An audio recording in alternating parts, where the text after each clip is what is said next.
व्याख्या मुद्रां करसरसिजै पुस्तकं शङ्खचक्रे बिभ्रद्भिन्नस्फटिकरुचिरे पुण्डरीके निषण्णः अम्लानश्रीरमृतविशदैरंशभिः प्लावयन्माम् आविर्भूयाद्दनगमहिमा मानसे वागधीशः। कृष्णाय वासुदेवाय हरये परमात्मने प्रणतक्लेशनाशाय गोविन्दाय नमो नमः। संस्कृत शौर्यम् इति आमुखपटले सम्बद्धाः समेऽपि विद्वांसः समेऽपि जिज्ञासवः छात्राः सहृदयाः सज्जनाः एतस्य संस्कृत शौर्यम् इति आमुखपटलस्य संस्थापकः प्रबन्धकश्च डॉक्टर राजकुमारः समेषां स्वागतं वर्तते एतस्मिन् महाभाष्यव्याख्याने। पूर्वदिने गतिदिवाः कर्म हेतुमत्सु च ग्रहणम् इति विषये तत्र उत्सर्गा क्रियो गतिश्च इत्यत्र चकारः कर्तव्य इति विषये विचारः सञ्जातः। अद्य दिवाः कर्म इति विषये हेतुमद् विषये च विचारः भवति।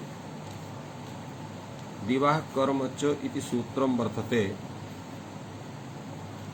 यः दिवधातोः यत् साधकतमं तस्य तत्र विकल्पेन कर्मसंज्ञां करणसंज्ञां च विदधाति दिवः कर्म च इति सूत्रम्। तेन तत्र अक्षय अक्षान् वा दीव्यति इति तत्र उदाहरणं वर्तते। अत्रापि चकार ग्रहणं करणीयम् इति वक्ति, यतोहि अत्रापि संज्ञा द्वयं भवति। एतत् सूत्रमपि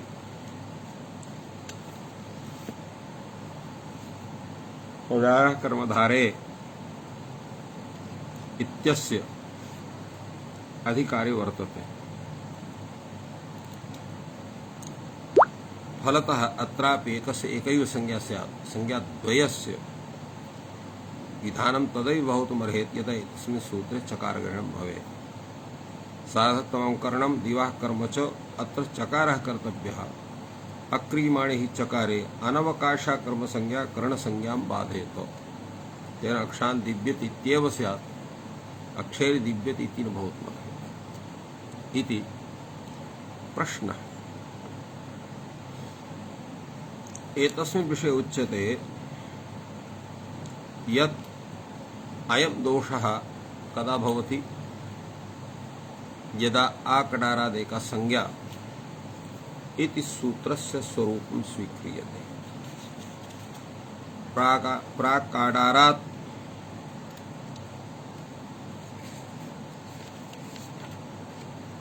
तत्र प्राकाडारात् परं कार्यम् इति चेत् पाठः स्वीक्रियते, तत्र न हानिः इति धिया भाष्यकारः कथयति। परवचने हि नियमानुपपत्तेः उभयसंज्ञाभावः।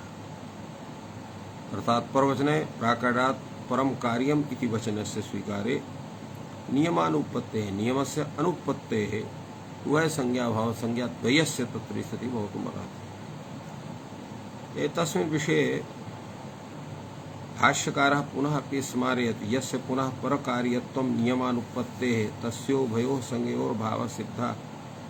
अर्थात् यस्य परं कार्यम् इति तत्र नियमः अपेक्षितः वर्तते, नियमस्य अनुपत्तिः न भवति इति कृत्वा उभयोः संज्ञयोः स्थितिः अर्थात् कर्मसंज्ञायाः करणसंज्ञायाः उभयोः संज्ञयोः स्थितिः भवितुमर्हति।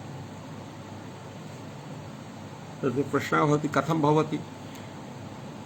तत्रोच्यते पूर्वात् तस्य कर्मसंज्ञा। पूर्वात् तत्र दिवाः कर्म इति सूत्रेण कर्मसंज्ञा भवति साधकतमस्य। परा च करणसंज्ञा भवति। अत्र प्रश्नः भवति पूर्वाकर्मसंज्ञा इति भवता उच्यते, परा करणसंज्ञा उच्यते इति कथनस्य कः आशयः, कथम् एतं भूतं भवितुमर्हति इति धिया वक्ति कथम्। तत्र भाष्यकारः प्रतिपादयति एवं स पश्यति दिवा साधकतमं कर्म। एवं स वक्ष्यति अर्थात दिवा कर्म च इति सूत्रे तत्र कीदृशं स्वरूपं दिवः साधक दिव धातोः यत् साधकत्वं तस्य कर्म संज्ञा भवति दिवः साधकतमं कर्म अनन्तरं ततः करणम् इति भवति अर्थात दिवः यः साधकत्वं तस्य कर्म संज्ञा भवति कर्ण संज्ञापि भवति तत्र प्रथमा या संज्ञा उक्ता सा कर्म संज्ञा वर्तते पश्चात् उक्ता या संज्ञा सा कर्ण संज्ञा वर्तते तो कर्ण संज्ञं च भवति साधकतमम् इति तस्य अर्थः निष्पद्यते अत्र दिवः इति निवृत्तं तत्र आरम्भ सामर्थ्याच्च कर्म संज्ञा परम कार्यत्वाच्च कर्ण संज्ञा भविष्यति दिवः इति तत्र दिवः यत् साधकतमं तस्य कर्म संज्ञा अनन्तरं कर्ण संज्ञा अर्थात कर्ण संज्ञं च भवति साधकत्वम् इत्यर्थः भवति दिवः इत्यस्य निवृत्तिर्भवति अर्थात तस्य सम्बन्धः अन्यत्र न भवति इति कृत्वा अत्र आरम्भ सामर्थ्यात् दिवः कर्म च सूत्रस्य आरम्भ सामर्थ्यात् पूर्वं कर्म संज्ञा भवति अनन्तरं परकार्यत्वात् कर्ण संज्ञा भविष्यति फलतः तत् प्राकारात् परम कार्यम् इति योगस्य स्वीकारे तत्र न काचन हानिः इति भाष्यकारः प्रतिपादयति एतस्य व्याख्यानस्य विषये तत्र कैयटनागेशयोः कः विचारः यतोहि एतौ द्वावपि विद्वांसौ भाष्यस्य सम्यक् तात्पर्यं तत्र जानीतः अस्माद्धेतोः अत्र पूर्वं प्रदीपकारस्य कः आशयः अनन्तरम् उद्योतकारस्य कः आशयः इत्तावत् उच्यते एतस्मिन् विषये प्रदीपकारः कथयति समावेशस्य च प्रयोजनम् अक्षैर्देवयते देवदत्तो यज्ञदत्तेन इति मुख्यं प्रयोजनं भवति अत्र देवदत्तः अक्षान् दीव्यति अक्षैर्वा दीव्यति इति तत्र प्रयोगः भवति यदा णिच् प्रत्ययः क्रियते तो देवदत्तः अक्षैर्दीव्यति यज्ञदत्तः तं प्रेरयति इति यज्ञदत्तेन देवदत्तः अक्षैर्देवयते अत्र अक्षैर्देवयते इत्यत्र प्रयोजनं भवति यदा कर्म संज्ञा भवति तदा अक्षाः देवयन्ते इति स्यात् यदा तत्र अकर्मकत्वम् उच्यते तदा अक्षैर्देवयते इति भवति अत्र प्रयोज्यकर्तुः गतिबुद्धि इति नियमात् कर्म संज्ञा निवृत्ति गतिबुद्धि सूत्रात् तत्र कर्म संज्ञा निवृत्ति तो कर्म संज्ञा न भवति प्रयोज्यकर्तुः गतिबुद्धि इति नियमात् कर्म संज्ञा निवृत्तिर्भवति अणावकर्म का चित्तवत् कर्तृकात् इत्यनेन परस्मैपदमपि न भवति परस्मैपदस्य अपि अभावः जायते अर्थात् अदण्यतावतः यत् कर्म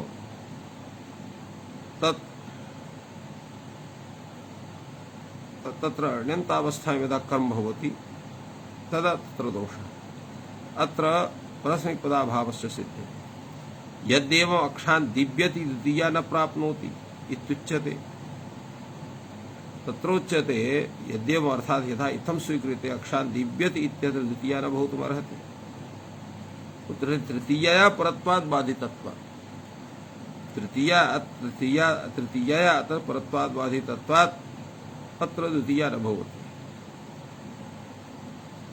तत्र आवश्यकं किमस्ति सूत्रस्य यत् प्रयोजनं मुख्यं वर्तते तद् आवश्यकम् अस्ति यत् अत्र कर्म संज्ञापि भवेत् कर्ण संज्ञापि भवेत्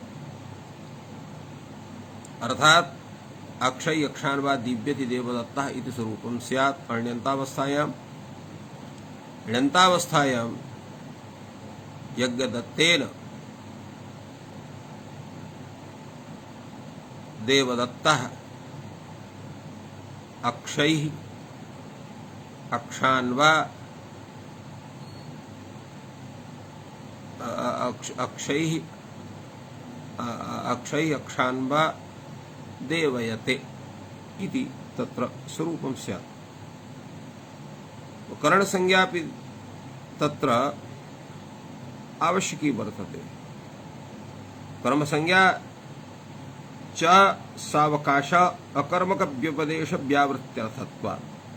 कर्मसंज्ञा तत्र सावकाशः अकर्मक व्यपदेश व्यावृत्त्यर्थत्वं। तत्र कर्मणः सत्त्वात् अत्र अकर्मकत्वस्य व्यावृत्तिः भवति, अर्थात् अकर्मकत्वं तत्र न स्वीक्रियते।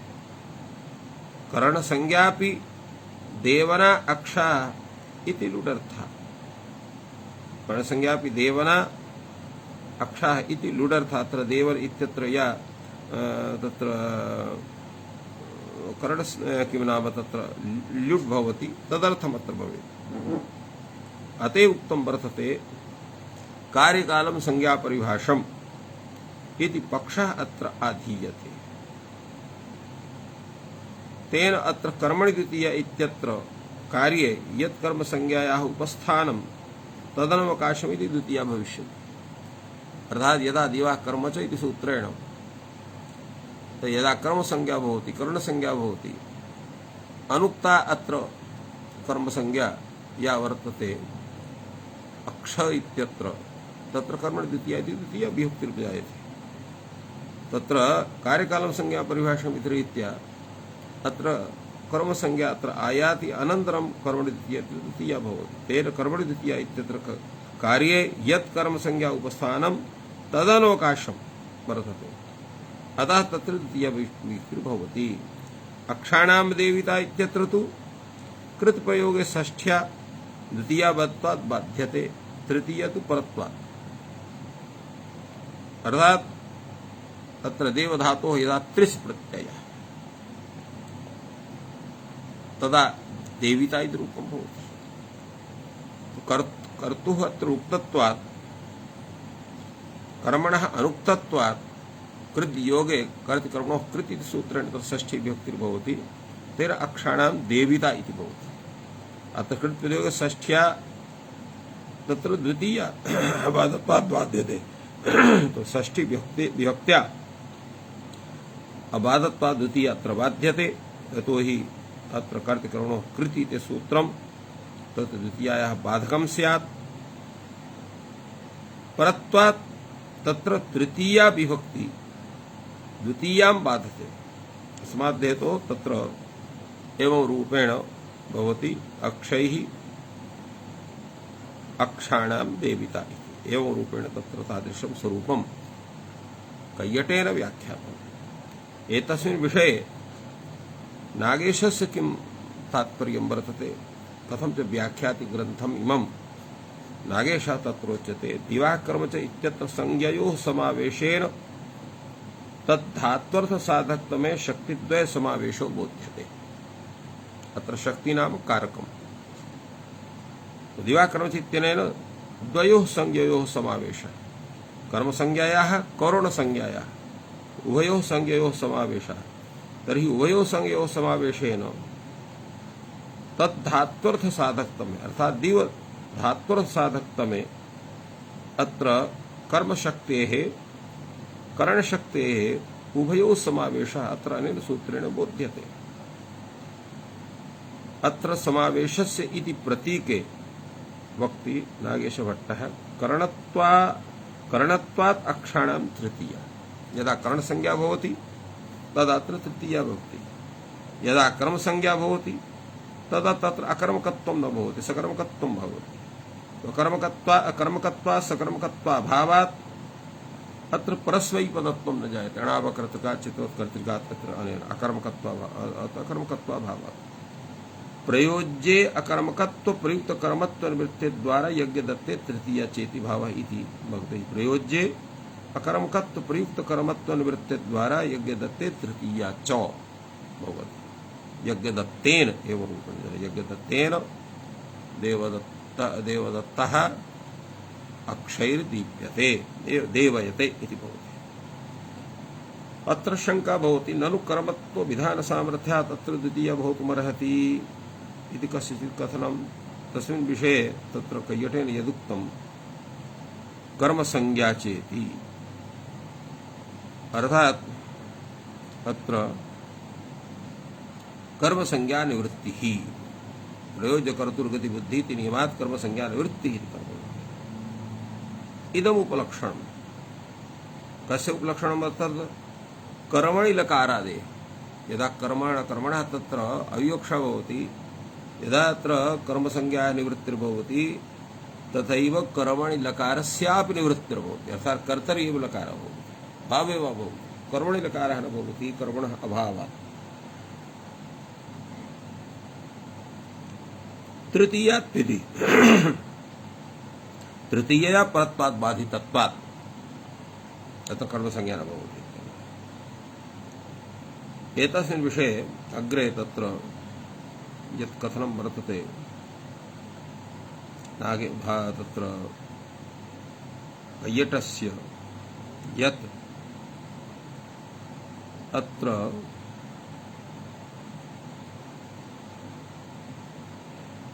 एतस्मिन् विषये कर्तृकरणयोरित्यस्य उपस्थितिः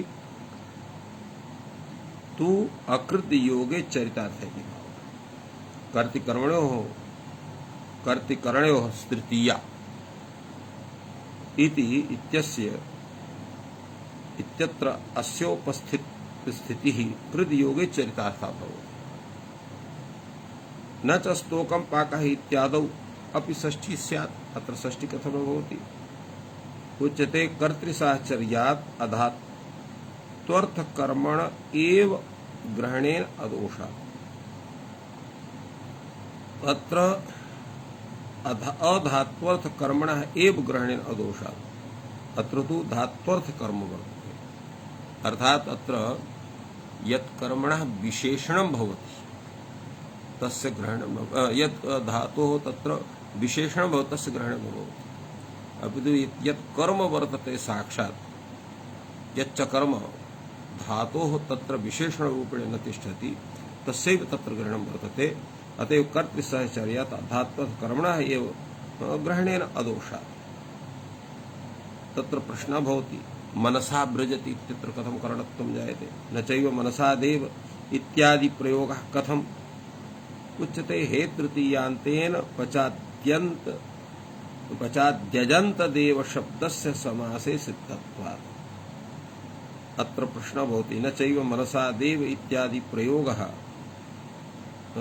तत्र कथं भवति उच्यते हे तृतीयान्तेन पचाद्यन्त देव शब्दस्य समासे निषिद्धत्वात् तो मनसा देव इत्यत्र अत्र हेतु तृतीयान्तेन पचाद्यन्तः यः देव शब्दः तस्य समासे सिद्ध तादृशः प्रयोगः केचित्तु एतस्मिन् विषये कथयन्ति साधक तमगत कर्मत्व शक्ति बोधे अक्षान् दीप्यते इति प्रयोगे तत्र दृढ़तरं मानं चिन्त्यम् इति केचित्तु इति एतेषां कथनं वर्तते साधक तमगत कर्मत्व शक्ति बोधे साधकतम कर्मत्व शक्तिर्बोधः न भवति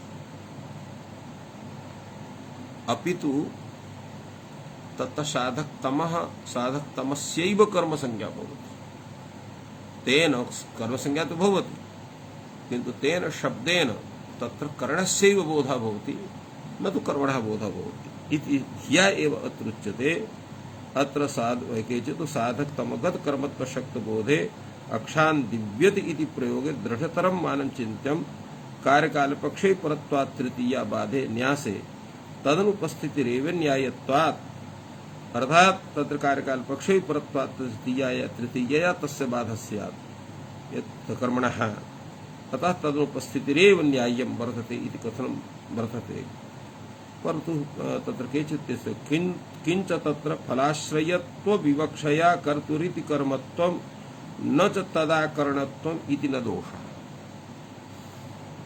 तात्पर्यम् इत्थं वर्तते यत् नागेशभट्टः अत्र मन्यते यत् अक्षैरक्षान् वा दिव्यते इत्यत्र साधकतमं कर्म च नयने तद्विवाह कर्म च इति सूत्रेण अत्र या कर्म संज्ञा भवति तत्र साधकतमत्वरूपः अर्थः ज्ञायते इति यत् कथनं वर्तते तत् चिन्त्यं वर्तते।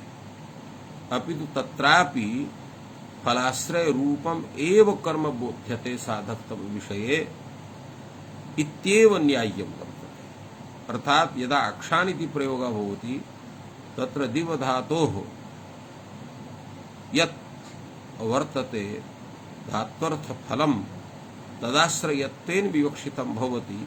अक्षाः विवक्षिता भवन्ति अक्षाः तदाक्षान् दीप्यते इति प्रयोगः। यदा केवलं साधकतमत्वेनैव ते विवक्षिता भवन्ति तदा अक्षैर्दीप्यते इति प्रयोगः भवति इति तात्पर्यं मत्वा तत्र नागेशभट्टः कथयति कार्यकालपक्षेऽपि परत्वात् तृतीयावादे न्याये तदनुपस्थितिर्विनयत्वात् किंच तत्र फलाश्रयत्व विवक्षया कर्तुः कर्मत्वं न च तदाकरणम् इति न दोषः इति मन्यते। किंच किंगिति च इति सूत्रकयटोक्तरीत्या यथोद्देशे प्रधानानुरोधेन गुणानां स्वात्मभेदकल्पनस्य तुल्यतया विशेष्य कार्यकालपक्षे इत्युक्तिः अनुचिता। अत्र किंगित सूत्रे कैयटस्य यत् कथनं वर्तते तदा यथोद्देशपक्षे प्रधानानुरोधेन प्रधानं नाम विधिशास्त्रं तदनुरोधेन गुणानां नाम तत्र परिभाषाशास्त्राणाम् एवं तत्र संज्ञाशास्त्राणां निषेधशास्त्राणाम् एतानि शास्त्राणि तत्र गुणपदेन उच्यन्ते। तो स्वात्मभेदकल्पनस्य तुल्यतया स्वात्मभेदकल्पनस्य नाम स्वात्मविधेयभेदकल्पनस्य अर्थात परिभाषाणां यद् विधेयं तस्य कल्पना द्वारा तत्र विधिशास्त्रस्य संस्कारः क्रियते।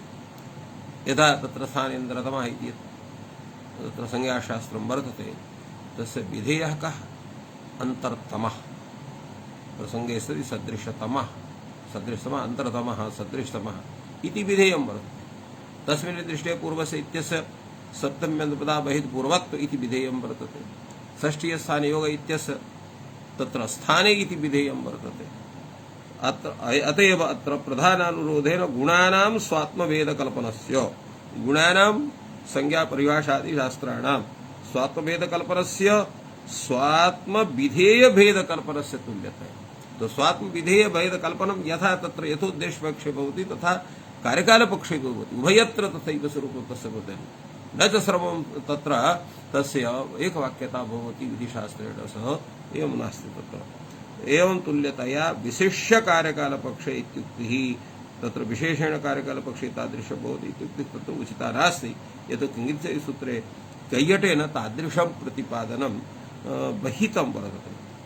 अग्रेपि तत्र भाष्यकारः कथयति कार्यकालपक्षे नागेशभट्टः स्मारयति कार्यकालपक्षे आयादिभ्यः परैव प्रयुक्तसंज्ञा इत्यदसोवात् इति सूत्रस्थ रीत्या अपादानम् उत्तराणि कारकाणि बाधन्ते इति तत्रोक्तिः वर्तते। अपादानम् उत्तराणि कारकाणि गोदोग्धिपयः इत्यत्र भाष्यासंगतेः अतः अत्र आकारार्थसंज्ञानां यथोदेशत्वमेव तत्र आकारार्थः संज्ञाः याः सन्ति तासु संज्ञासु यथोदेशत्वपक्षमेव स्वीकरणीयं तत्र कारकालपक्षस्य न स्वीकरणीयम् इति यद् भाष्यकारस्य कथनं वर्तते अपादान उत्तराणि कारकाणि बाधन्ते गामदौधिपयः इत्यादिषु उदाहरणेषु अर्थात् अकथितं च इति सूत्रस्य व्याख्यानसमये तदुक्त्यसङ्गतिः तस्य कथनस्य असङ्गतिः स्यात्। समाद्धेतोः अकाडारादिसंज्ञा विषये यथोद्देशपक्षः एव स्वीकरणीयः कार्यकालपक्षः न स्वीकरणीयः इति कथनं चरितार्थं भवति भगवतः भाष्यकारस्य एतादृशं तत्र प्रतिपादनं भवति तत्र नागेशभट्टस्य एतस्मिन् विषये। यतो हि यत्र किञ्चित् भिन्नं मतम् उभयोः वर्तते इति धिया अस्माभिः कैयटस्य यत् कथनं तदपि प्रतिपादितम् अथ च नागेश आशयः अपि प्रकटितः। अग्रे भाष्ये किं वर्तते इति उच्यते तावत् ननु च यस्यापि एक संज्ञाधिकारः तस्यापि करण संज्ञा पूर्विका कर्म संज्ञा कथम अनुवृत्ति क्रियते अर्थात यत्र आकाडाराद एका संज्ञा इति यः सिद्धान्तः यस्य वर्तते प्राक्काडारात् परम कार्यम इति तत्र सूत्र स्वरूपम यह न स्वीकरोति तस्य पक्षेपि न कश्चन दोषः कथम तत्र कारणम् इत्थं भवति यदा एक संज्ञा तस्यापि तत्र पूर्वं कर्ण संज्ञा भवति अनन्तरं कर्म संज्ञा भवति कर्ण संज्ञा पूर्विका कर्म संज्ञा कथं भवति एतादृशं स्वरूपम् अनुवृत्ति क्रियते तत्र कर्म संज्ञा विषये कर्ण संज्ञा अनुवृत्तिर्भवति फलतः अत्र पूर्वं कर्ण संज्ञा अनन्तरं कर्म संज्ञा कर्ण संज्ञा पूर्विका कर्म संज्ञा माने पूर्वं कर्ण संज्ञा पूर्वं यस्याः सा कर्ण संज्ञा पूर्विका तो कर्ण संज्ञा यस्याः पूर्वा प्रवर्तते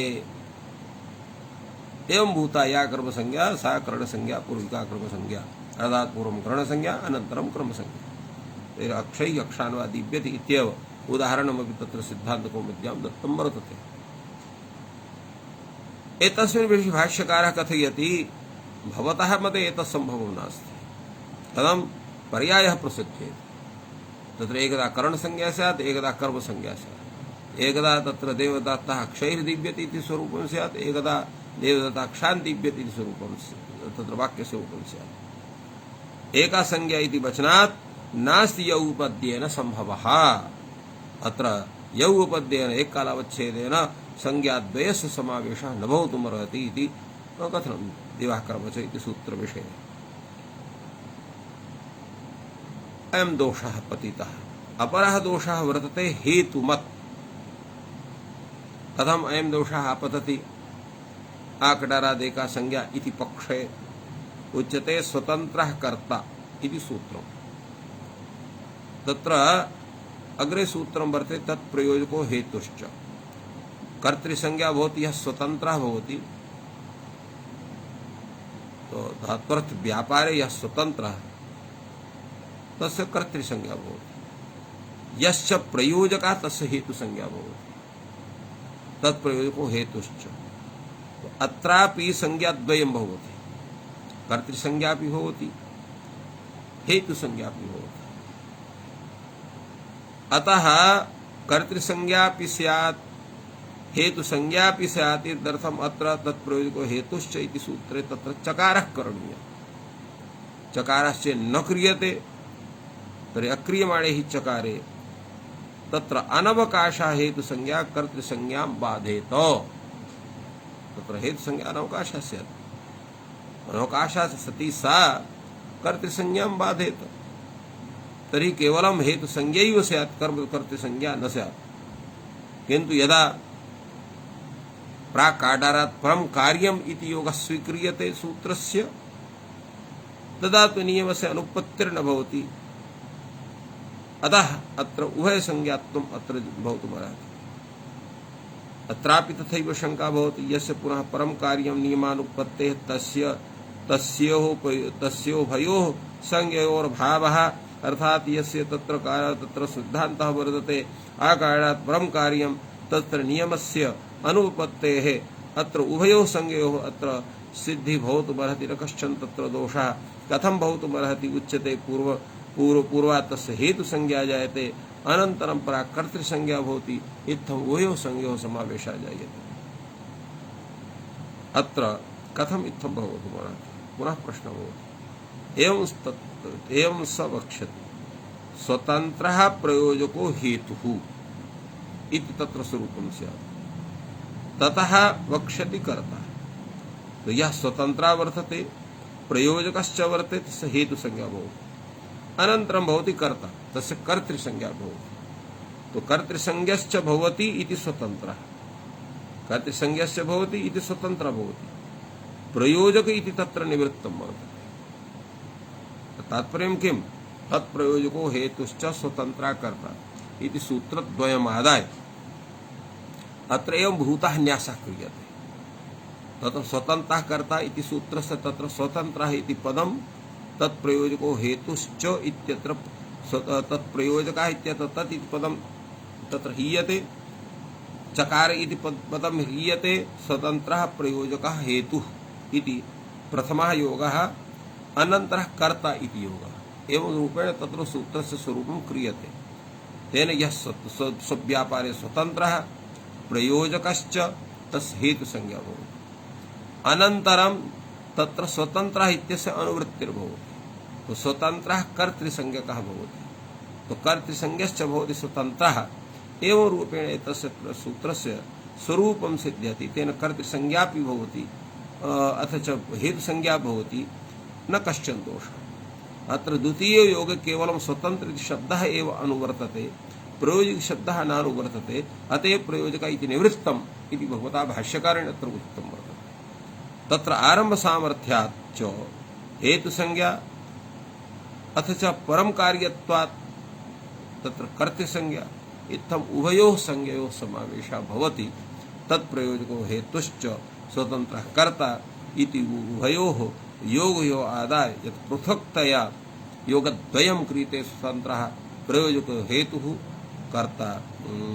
कर्ता इति एवं रूपेण योगद्वयम् इत्थं द्वयोः संज्ञयोः समावेशः भवितुमर्हति। प्राक्कारात् परं कार्यम् इति योगः स्वीकार्यः। अत्र एक संज्ञावादीपि तथैव अत्रापि प्रतिपाद्यते। ननु च यस्यापि एक संज्ञाधिकारः तस्यापि कर्तृसंज्ञा पूर्वका हेतु संज्ञा स्यात् कथम् अनुवृत्तिः क्रियते। एवं रूपेण तत्र तादृशः समाधान विशेषः तेन दत्तो भवति। तत्रापि तथैव तदेव स एव दोषः अत्रापि स्मार्यते। परकार्यवादिना पर्यायः प्रसज्येत् एका संज्ञा इति वचनात् नास्ति यौ पद्येन संभवः। अर्थात् तत्रापि तत्र हेतु संज्ञा कदाचित् स्यात्, कदाचित् कर्तृसंज्ञा स्यात्। संज्ञा द्वयोः समावेशः न भवितुमर्हति। यतो एक संज्ञा इति अधिकारः भवतां मते वर्तते, फलतः यौ उपाद्यात् अर्थात् एक कालावच्छेदेन संज्ञा द्वयोः समावेशः भवितुं नार्हति इति। अपरः दोषः गुरुलघु संज्ञे नदी घी संज्ञे। अत्र गुरुलघु संज्ञा विषये दोषः, नदी संज्ञा विषये घी संज्ञा विषये च दोषः। कथं भवति तावत् उच्यते। गुरुलघु संज्ञे नदी घी संज्ञे बाधेयाताम् यथा गार्गी बंधु वात्सी बंधु वैन्नम विविनय्य अत्र एवं स्वरूपं वर्तते। गार्गी इति यः ईकारः स गुरुसंज्ञकः, बंधु इति यः उकारः सः लघुसंज्ञकः। एवमेव वात्सी बंधु इत्यत्रापि तथैव स्थितिः वर्तते। एवमेव तत्र गार्गी इत्यस्य वात्सी इत्यस्य नदी संज्ञा भवति, बंधु इत्यस्य घी संज्ञा भवति। अत्र गुरु नदी संज्ञयोः समावेशः गार्गी इत्यत्र वात्सी इत्यत्र, लघु घी संज्ञयोः समावेशः बंधु इत्यत्र। अत्र उभयोः समावेशः एक संज्ञाधिकारे कथं भवितुमर्हति। वैन्यं विविनय्य अत्र उच्यते परवचने हि नियमानुपत्तेः उभय संज्ञा भावः।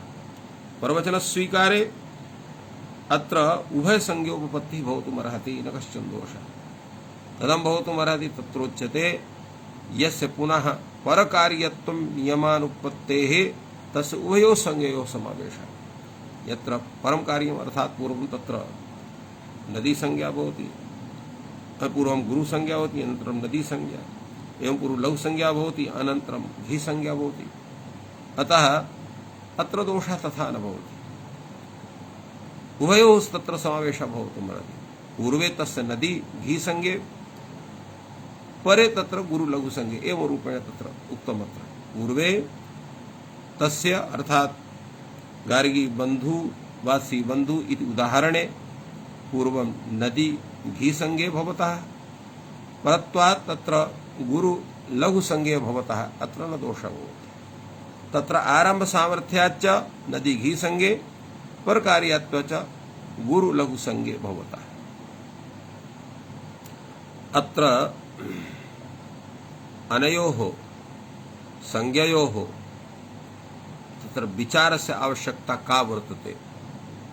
कथं संज्ञे एते अत्र स्वीक्रियेते एतस्मिन् विषये किञ्चित् अत्र स्वकीयं विचारं प्रस्तौति कैयटः।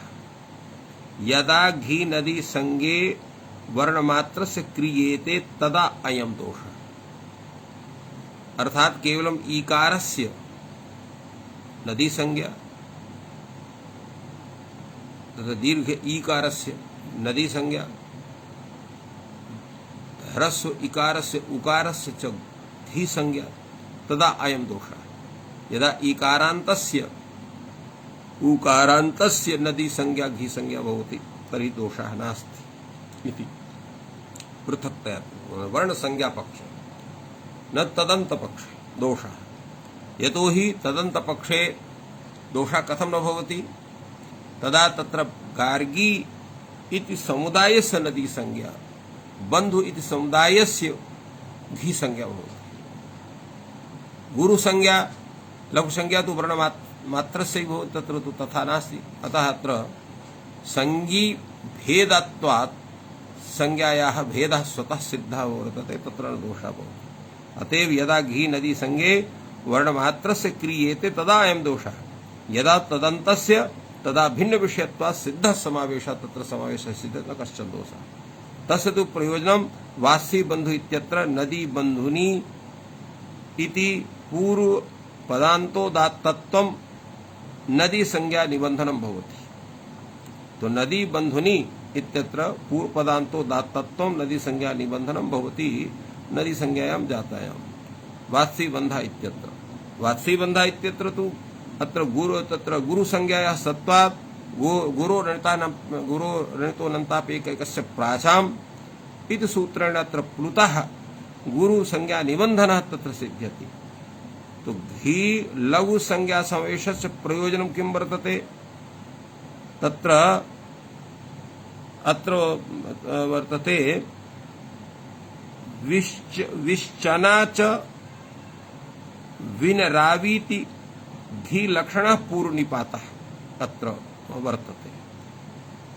विष्णोर्भावः वैष्णम इगन्ताच्च लघुपूर्वात् इति सूत्रेण अत्र वैन्नम इत्यत्र अण प्रत्ययः भवति।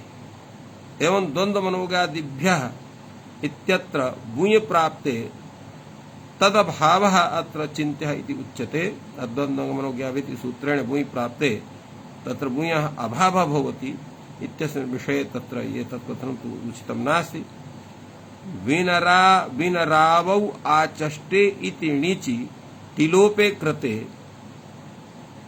विविनय्य इति प्राप्ते ल्यपि लघुपूर्वात् इत्यत्र अयादेशे कृते सति विविनय्य इति रूपं जायते तत्रापि दोषः। एवं अत्र दोषः पुनः अत्र शृण्वन्तु विविनय्य इति विषये। यतो हि विविनय्य वैन्नं विविनय्य इत्यप्रयोगः तत्र दत्तः वर्तते। तस्मिन् विषये यत् प्रतिपादयति अत्र विन्नोर्भावो वैन्नम तत्र विन्नु इति शब्दः। तो विन्नु इत्यत्र विन्नोर्भावः वैन्नम इत्यत्र इगन्ताच्च लघुपूर्वात् इति सूत्रेण अत्र अण् प्रत्ययः भवति। वैन्नम इत्यत्र विन्नु शब्दः तत्र लघुपूर्वात् अत्र यदा अत्र विन्नु इत्यत्र विन्नोर्भावः वैन्नम यत्र इगन्ताच्च लघुपूर्वः इगन्त अत्र भवति विन्नु इति शब्दः। लघुपूर्वात् अत्र यदा अत्र तस्य लघु संज्ञा स्यात् तत्र इगन्ताच्च लघुपूर्वः इति सूत्रेण अण् प्रत्ययः स्यात्। एवं केनचित् उक्तं यत्र द्वन्द्वमनोज्ञादिभ्यः इति सूत्रेण तत्र भुञ भवति इति यत् कथनं तच्चिन्त्यं भवति। विनरौ आचष्टे इति णिचि टिलोपे कृते तत्र विविनय्य इति ल्यपि लघुपूर्वात् इति अयादेशः एवं रूपेण एतस्य स्वरूपम् अत्र सिद्धं भवति। अत्र यत् उक्तम् अस्ति पूर्वं गुरुर्नेता इति गुरुसंज्ञा निबन्धनः अत्र निबन्धन इति विषये ननु वात्सीबन्धुरित्यत्र प्लुता प्राप्तेः भाष्यस्य न्यूनता इति चेतनो वात्सीबन्धु इत्यत्र प्लुतः प्राप्तिर्नास्ति अतः भाष्यकारस्य यत् कथनम् अत्र वर्तते तत्र न्यूनं वर्तते कस्यचित् कथनं तत् उचितं नास्ति यतोहि प्लुत विधायके दूरादाह्वानं ज्ञापनमात्रोपलक्षणं न तु अभिमुखीकृत्य ज्ञान रूप संबोधनस्य संबोधन विभक्ति तत्र संबोधन विभक्ति नियामकस्य उपलक्षणम् अर्थात प्लुत विधायकं यत् सूत्रं वर्तते गुरुर्नेता न गुरोरनितो नन्दापेकस्य प्राचाम् इति सूत्र विषये अथवा तत्र दूराद्धूते च इति सूत्रं वर्तते तत्र प्लुत विधायके शास्त्रे दूरात् आह्वानं ज्ञापन मात्रोपलक्षणं वर्तते तत्र अभिमुखीकरण रूपं तत्र तादृशं नास्ति अभिमुखीकृत्य ज्ञापन रूप संबोधनस्य संबोधन विभक्ति नियामकस्य उपलक्षणं नास्ति इत्यर्थः एवं च आगच्छतु भवान् गार्गी बन्धु वात्सी बन्धु इति वाक्यवर्तिनः यत् उदाहरणत्वं वर्तते तत्र तादृश स्वरूपं वर्तते फलतः तत्र प्लुतः विधानं भवितुमर्हति तदर्थम् एतत् चिन्तनमस्ति अतिप्रसङ्गस्तु व्यवस्थित विभाषया अनविधानेन वा अपरिहरणीयः अतिप्रसङ्ग नाम अतिव्याप्तिः तत्र व्यवस्थितां विभाषाम् आदाय या व्यवस्थित विभाषा अथवा अनविधानेन तादृशस्य प्रयोगस्य अनविधानमस्ति तादृशस्य प्रयोगः भवत्येव नहि इति मत्वापि तादृशं समाधानम् अत्र वक्तुं शक्यते इति कथनस्य आशयः नागेशभट्टस्य चिन्त्य इति यत् उक्तं वर्तते अर्थात् मनोज्ञातिव्यात् इति भूमि प्राप्ते तदभावः चिन्त्यः इति कस्यचित् कथनं वर्तते तच्चिन्तनम् इत्यस्य तत्र चिन्ता का अर्थात अत्रेयं चिंता समादे भाष्य प्रयोगात् तस्य अनित्यत्वं तेन उक्त प्रयोग सिद्धिरित्याह अर्थात अयं यः भाष्य प्रयोगः वर्तते तस्य प्रयोग सिद्धत्वादेव द्वन्द्व मनोज्ञादिभ्यः इत्यादि सूत्रेण प्राप्तः यत् भूयः कथनं वर्तते तस्य अत्र अनित्यत्वं वर्तते तत्सूत्रम् अत्र न प्रवर्तते इत्यर्थः इत्थम् अयं विचारः सञ्जातः अधुना तत्र एतद्दूषणं भवतुमर्हति वा न वा भवतुमर्हति इत्यस्मिन् विषये चिन्तनं वर्तते भगवता भाष्यकारस्य ननु च यस्यापि एकसंज्ञाधिकारः तस्यापि नदीघी संज्ञा पूर्विके पूर्वलघुसंज्ञे कथम अनुवृत्तिः क्रियते पर्यायः प्रसज्येत एका संज्ञेति वचनात् नास्ति यौपद्येन संभवः अर्थात् यादृशः दोषपरिहारः पूर्वं दत्तः पुनरपि तत्र सः दोषः स्मारितः भवति तादृशे विषये तत्राप्यस्ति अत्रापि ननु च अस्यापि एकसंज्ञाधिकारः तस्यापि नदीघी संज्ञा पूर्विके गुरुलोकसंज्ञे भवति कथम तत्र अनुवृत्तिः क्रियते अर्थात अनुवृत्ति सामर्थ्यात् पूर्वं तत्र नदीघी संज्ञा भवति अनन्तरं गुरुलोक संज्ञा पूर्वं तत्र नदीघी संज्ञे भवतः अनन्तरं गुरुलोक संज्ञे भवतः न कश्चन दोषः संज्ञाद्वयस्य समावेशः तादृशमदरीत्यापि भवितुमर्हति कस्यचित् कथनं वर्तते उच्यते तत्समीचीनं नास्ति तत्रापि पर्यायः प्रसज्येत् यतोहि एक संज्ञा इति वचनं वर्तते भवतः तत्र योगे तस्य वचनात् तत्र पर्यायेण एव सिद्धिः स्यात् तत्र एक कालावच्छेदेन उभयोः संज्ञयोः समावेशः न भवितुमर्हति एवं तत्र समाहितम् अनन्तरः अपरोऽपि दोषः दीयते अपरः दोषः कः परस्मैपदसंज्ञां पूर्वसंज्ञा तत्र परस्मैपदसंज्ञा भवति परस्मैपदसंज्ञा आत्मनेपदसंज्ञा लः परस्मैपदम् लादेशा परस्मैपदसंज्ञा स्युः तङानावात्मनेपदम् तङानो आत्मनेपदसंज्ञको भवतः एवं पुरुषसंज्ञा तत्र युष्मद्युपदे समासस्थाने मध्यमः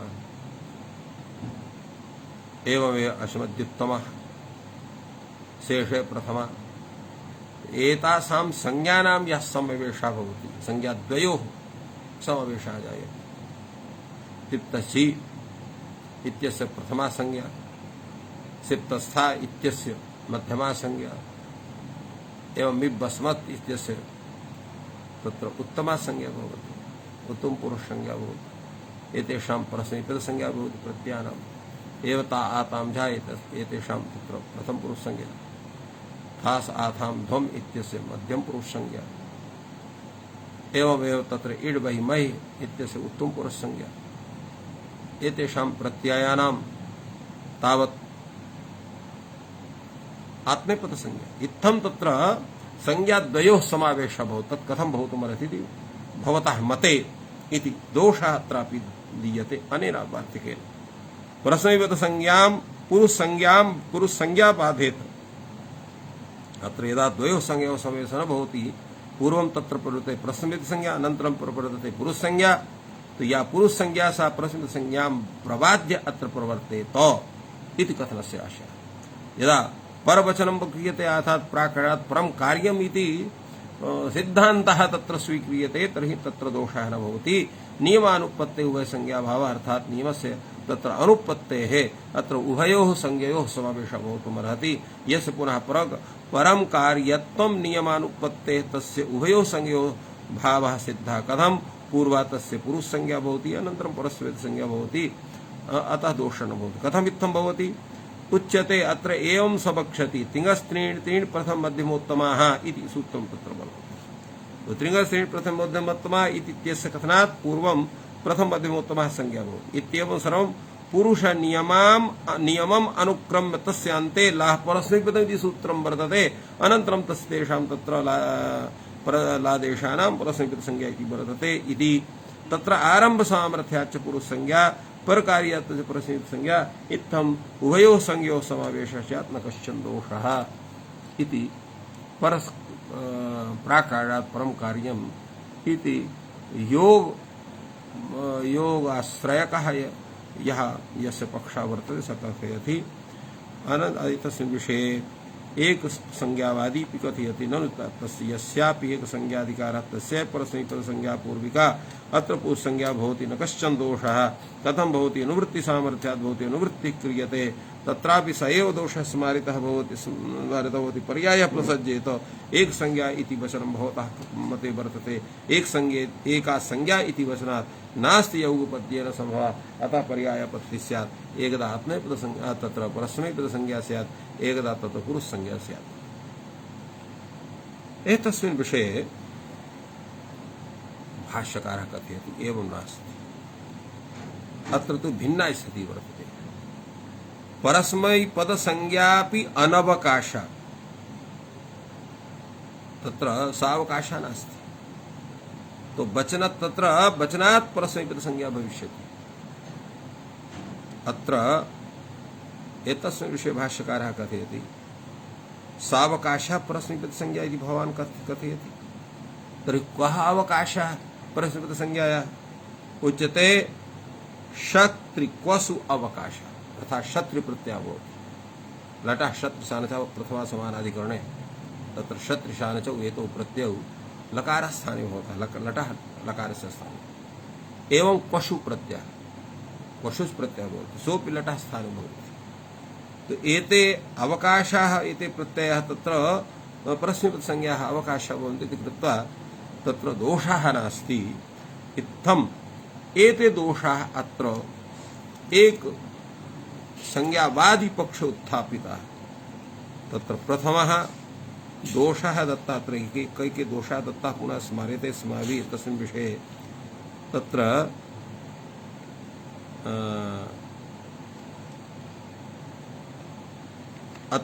तत्र एक संज्ञाधिकारे तद्वचनम् इति एकः दोषः, अंगसंज्ञा भपद संज्ञयोरसमावेश इति द्वितीयः दोषः, कर्मधारयत्वे तत्पुरुषग्रहणम् इति तृतीयः दोषः। एवमेव तत्र गति दिवः कर्म हेतु मत्सु च इति चतुर्थः दोषः। पंचमः दोषस्य दत्तः वर्तते गुरुलघु संज्ञे नदी धी संज्ञे। पंचमः दोषः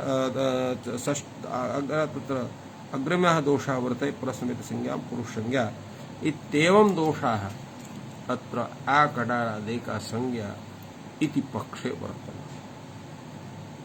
तर्हि किं प्राकाडारात् परं कार्यम् इति पक्षेपि केचन दोषाः सन्ति अथवा सः पक्षः अदुष्टः वर्तते।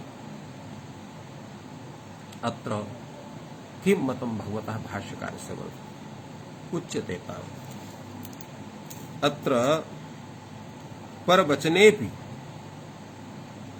तत्र दोषाः वर्तन्ते। तस्मिन् विषये तत्र ये दोषाः सन्ति तेषामपि स्मरणं विदधाति भगवान् भाष्यकारः। के च ते दोषाः तावदुच्यते। परवचने सिति पदम हम इति प्रथमः दोषः। यदा आकाडारात् परं कार्यम् इत्युच्यते तर्हि परवचने सिति पदं भसंज्ञमपि प्राप्नोति। अयं ते योनिरित्वियः प्रजां विन्दामरित्वियः। अत्र आरम्भ सामर्थ्यात् तत्र पदसंज्ञा स्यात्, परकार्यत्वात् च भसंज्ञा प्राप्नोति। अत्र एवमस्ति। कथमत्र तादृशं स्वरूपं भवति। अत्र भसंज्ञायां जात सत्याम् अत्र ऋत्वियः इत्यत्र ऋतु अत्र यः प्रत्ययः वर्तते। अत्र किमस्ति,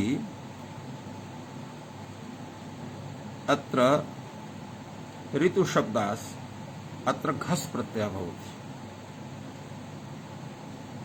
घस् प्रत्ययस्य सत्वात् सकारस्य संज्ञायां जातायां ऋतु घ इत्यवस्थायां घ इत्यस्थाने इयादेशे सति ऋतु इय यणि सति ऋत्विय इति शब्दः निष्पद्यते।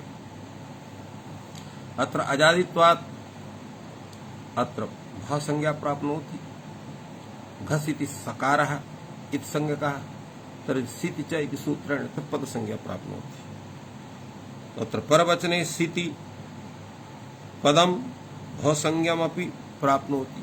यथा अयं ते योनि ऋत्वियः इत्यत्र यदा अत्र भ संज्ञा स्यात् तर्हि ओर् गुणः इत्यनेन गुण स्यात्, तेन ऋतवियः इति रूपं स्यात्। एवमेव तत्र भ संज्ञा तत्र पद संज्ञा चेत् स्यात् तर्हि यण् स्यात् इति तात्पर्यम्। भ संज्ञायां सत्याम् ओर् गुणः इति गुणः स्यात्। पद संज्ञा तो तत्र यथा पूर्वमुक्तम् अत्र तत्र यण् स्यात्। एवं रूपेण तत्र तादृशं स्वरूपं वर्तते। अत्र ऋतो ऋण् इति अणसति तत्र तादृशं स्वरूपं भिन्नमपि स्यात्। एवं स्थितिः अत्र अस्ति। एतस्मिन् विषये एतस्य स्वरूपं व्याचक्षाणः नागेशः कथयति। ऋत्व्ये तदस्य प्राप्तौ इत्यधिकारे ऋतोरण इति वर्तमाने अत्र ऋतोरणि सूत्रं प्रभास छन्दसि घस् इति सूत्रेण घस् प्रत्ययः भवति। पदसंज्ञात् इति गुणेषु गुणे अवादेशे यदा गुणः स्यात् अवादेशे लोपः शाकलस्य निमित्त यकारस्य लोपे अत्र आयादेशे यकारस्य लोपे तत्र ऋत यो इति रूपं स्यात्। एवं तत्र उच्यते इति अयमपि तत्र तादृशं स्वरूपं लोपः शाकलस्य इत्यर्थमपि सा इति भवति। अर्थात् लोपः शाकलस्य प्रवृत्तिस्य फला ऋत्वियः इति प्रयोगः नैव भवति इति प्रथमः दोषः। एकसंज्ञाधिकारश्चेत् उच्यते अत्र तदा अत्र पदसंज्ञा ये पूर्वं स्यात् सित् सूत्रेण पदसंज्ञायां जातायाम् अत्र यणाधिकारे सति ऋत्वियः इति रूपं निष्पद्यते। गतिबुद्ध्यादीनां यन्तानां कर्म कर्तृसंज्ञम् अर्थात गतिबुद्धि इत्यादि सूत्रेण तो ये अण्यन्तावस्थायां यत् कर्ता कर्तृ भवति तत् कर्म तत्र कर्तृसंज्ञा पूर्वं भवति। अनन्तरं ण्यन्तावस्थायां तस्य कर्मसंज्ञा भवति। तो अनयोः अपि समावेशः स्यात्। गतिबुद्ध्यादीनां ण्यन्तानां कर्म कर्तृसंज्ञमपि प्राप्नोति। कर्मणः तत्र कर्तृसंज्ञा विषयकमपि कार्यं स्यात्। तेन आरंभ सामर्थ्यात् कर्मसंज्ञा परया कार्यत्वा च कर्तृसंज्ञा स्यात्। तर्हि कर्तृसंज्ञायां जातां यत्र तृतीया स्यात् एकदा एकदा तत्र पर्यायत्वापत्तिः स्यात्। यौ उभयोः संज्ञयोः समावेशात् तत्र उभयं कार्यं स्यात्। किम् यत्र दूषणं मुख्यं भवति इति विषये तत्र अतीव शोभनं व्याख्यानं कैयटस्य वर्तते। यतोहि तादृशः समयः साम्प्रतं नास्ति।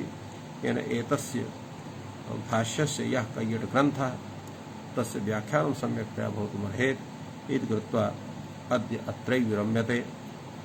श्वः अष्टमी तिथिः भविता। फलतः परश्वः पुनः एतस्य विषये सम्यक् विवेचनं भविष्यति। सर्वेभ्यो नमः। जयतु संस्कृतं, जयतु भारतम्।